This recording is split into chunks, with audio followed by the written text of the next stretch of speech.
Ladies and gentlemen, this is my second trip to Eastbourne in my life, and the first one was a month ago when I went to the lovely Park Theatre around the corner to see an excellent play called A Man Called Monkhouse. And I'm delighted to be back and delighted to be on the same panel as both Dan and Douglas, who are noble exponents of public service because they've forsaken the possibility, at least at the moment, of high office in exchange for their ideological belief that the European Union, as Dan just said, is a construct of yesterday and is not the way that we should be proceeding as a country into the future.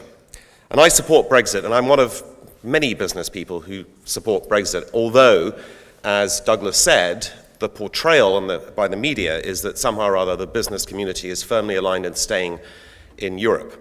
And by the business community, I think they mean the Muppets who suggested that we went into the euro at the time that it was created 15 or 16 years ago. Had we done that, we would be in a Greek or Italian situation today, because the euro is the single biggest disaster that's been foisted on the 19 member states who signed up to it. It's an absolute disaster. And in this very brief presentation I'm going to make today, I'm going to talk about how the euro is the best reason why, even though we're not in it, why we should be thinking, in fact, we should be actively supporting an exit from the European Union. Now, my first boss, in fact, my only boss, because after I left his company, I became an entrepreneur and have been ever since, used to say often that a foolish consistency is the hobgoblin of a small mind, and he was referring to investment. But it could equally well be applied to David Cameron's technique of negotiation, which is basically to say, you name your price, and whatever the price is, I'll accept your product. Because David Cameron has gone into these negotiations basically indicating that whatever the negotiations, he's going to support us remaining in the European Union, which is a disaster for our country. And as the two other gentlemen on the panel have said, these negotiations amount to a hill of beans, and nothing is going to change unless we vote to leave the European Union. The real reason why I support a Brexit is nothing to do with the many other reasons that many of you will be, and I'm sure I'm speaking to the converted here, will be thinking about in terms of when you go to the ballot box, which is, open borders in Europe, the possibility of terrorism infiltration, the regulatory burden of the European Union, and the cost of the European Union, which is somewhere between 2 and 5% of our GDP, a very substantial figure on an annual basis. There is also the fact, of course, that the European Union grows barely at all and hasn't since the year 2000. It's growing at about 1% a year. And freed of the European Union, I'm sure this country, which is already growing at 2.5 times the average of the European Union, could grow even faster, given the limitless potential that we would have outside its shackles. But the real reason why I am particularly in favor of Brexit is that there's a thing called a black swan that's going to emerge from the European Union in the near future. Now, a black swan is supposed to be an unseen event. So, for instance, in 2008, it was the US housing crisis which precipitated the global financial depression that we're only just recovering from now. But I can see this black swan. It's not much talked about. In fact, it's very little talked about. And the black swan is a characteristic of two major nations in the European Union that are going to cause untold trouble in the next few years. Now, you will be familiar, ladies and gentlemen, with the new wave of acronyms. There's the BRICS, the sort of emerging market countries. There were the PIGS, Portugal, Ireland, or Greece and Spain in the financial crisis. And I've invented my very own acronym, which is the FRITS, which is the French and Italian sinkholes. Because France and Italy are going to be the really big problem for the European Union in coming years. And I'm going to describe that problem very briefly, but let me just say, we are much better off sitting in a comfortably appointed lifeboat in the English Channel than we are sitting on the decks of the Euro Titanic, because it is a Titanic and it's heading to a very, very brick wall, and it's a large brick wall or iceberg. And that is the direct result of what's going to happen in France and Italy. Now, all of you are familiar with what's been happening in Greece in the last year or so. The Greek debts amounted to about 320 billion euros, and very reluctantly, the Germans consented to the restructuring, extend and pretend, rebailing out for the second time of Greece. But the French and Italian economies, both of which have 10 times the level of Greece and 20 times the level of GDP, cannot be bailed out by Germany on its own. And Germany, in the Eurozone, is the really only large solvent nation, the only one capable of financial rescue of its counterparts in the Eurozone.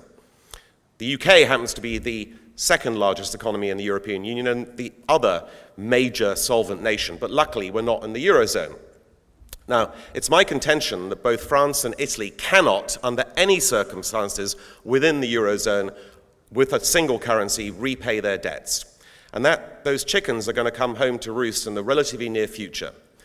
France's debt and Italy's debt are rising inexorably because they cannot grow their nominal GDPs, this is an economic sort of arcane argument in some ways, fast enough to lower the impact of that debt as a percentage of their economies.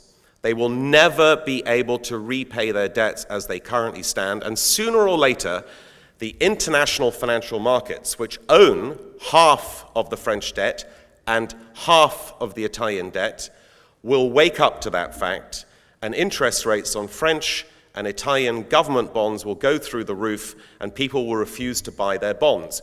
And even the European Central Bank will not be able to buy enough of those bonds to bail them out.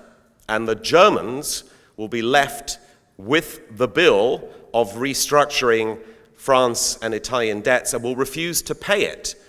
If we are still part of the European Union, they're going to turn to us for help. And although Cameron has said, oh no, we will never participate in a bailout, you may recall that we did participate in the bailout of Greece to the extent of almost £1 billion. We bailed out Ireland to the extent of several billion pounds when it failed in 2008 and 2009. And we paid the extra bill that the European Union levied that Cameron said was unacceptable and he wouldn't pay. So of course, if we were part of the European Union, we would go to the rescue of France and Italy at the behest of Germany, and it would bring us down. It would, I think, cause a major recession, or if not depression, in the UK, were we still to be part of the European Union. So for no other reason that there is a looming crisis in the Eurozone, which is going to disintegrate the Eurozone, and mark my words, this is going to happen. The Euro will not exist in some years to come, 3, 4, 5, 6 years. We are better off being outside of that economic construct and being dragged down by it. In closing, I want to say that those people who claim, and Douglas has gone into this, and Dan have gone into great detail, that somehow or other we will lose out by leaving the European Union, are absolutely mad. They're talking economic nonsense. And I'm going to refer specifically to the city, which is a golden goose that unfortunately has been just sort of sat upon by multiple governments, but still remains a very big contributor to the UK economy. We have in our city the preeminent financial center in the world, and yet grasping, jealous people in Frankfurt and Paris would like to impose regulations on our city such that some of its business, or maybe half of its business, are diverted to Paris and Frankfurt because they're jealous and they want to take what's ours. Now, some people say, were we to leave the European Union, the city would suffer. On the contrary, the city would absolutely blossom. And I believe that what we have is something that would be absolutely magically transformed if unburdened by the directives of Brussels and the prying, jealous eyes of Frankfurt and Paris. And as far as the broad economy is concerned, Douglas is dead right. It doesn't make any difference at all. Of course, we will be able to trade with the European Union, But we'll also be able to trade much more freely with the other fast-growing economies on the planet, and those are not based in the European Union. Every economic argument that I look at leads me to believe, and I speak as a diplomat son, where my father was on the negotiating committee when I was a child in the 70s in Brussels to get us into the European Union. I speak as someone who was brought up and imbued in the idea that the European Union was a good thing, which in its early days it was, by the way. But I see the future of the European Union as a federalist institution about to be blown up, literally, by the excessive levels of debt in the second and third Eurozone countries, which are France and Italy. And I see that potentially that will force reforms on the European Union to revert it to a free trade zone with some collaborative aspects that can only be applauded. But in the meantime, we should be out of this federalist institution. We should sit on the sidelines, grow faster as a result, and watch as it implodes, and then possibly rejoin when it's a customs union and it goes back to the original ambitions that it had in the 50s and 60s when it was formed. So I vote Brexit, and I want to reiterate what Dan and Douglas just said. It's all very well for us being members of the converted, so to speak. And I'm not a political person. I'm never going to seek any political office. This is the only position on which I've ever spoken in a political fashion. I believe very strongly that we should leave. But if we just sit here and we agree with one another that this is a good thing for us to do, we will not win the argument. We have to get out there, all of us, and make the argument to the undecided. Every one of us has to become a politician for a few months and persuade other people to become like-minded like us and to vote for us to leave. Otherwise, we won't win. We can win this. The opinion polls are going in our favor. But if we don't all act together and do some work on behalf of the campaigns that are working tirelessly to get us out, we won't win. So please join me in adding your voice and adding your arguments to the broader public outside this door. Thank you very much indeed, ladies and gentlemen.